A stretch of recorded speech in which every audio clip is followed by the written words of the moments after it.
আজকে নিয়ে এসে আনারস, আপনাদের দাদা বাজার থেকে আনারস নিয়ে এসে আনারসটা আমি কেটে ছাড়িয়ে নেব।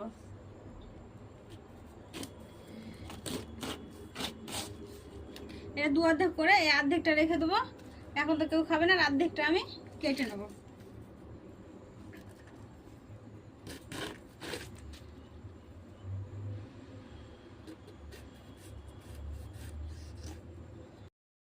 আনারসটা আমি ছিলে নিলাম। এবার এই যে চোখগুলো আছে, এই চোখগুলো এভাবে উঠে উঠে ফেলে দিতে হবে। দেখেন, এই যে দেখেন আমি পরিষ্কার করে চোখগুলো উঠিয়ে নিয়েছি। এবার এটা পিস পিস করে কেটে নেব।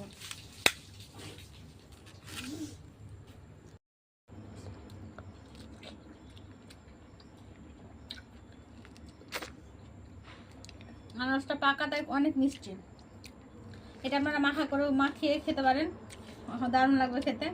কিন্তু এটা মিষ্টি, তার জন্য আর মাখালাম না, খেয়ে নিলাম। পুরো রেসিপি দেখার জন্য ধন্যবাদ।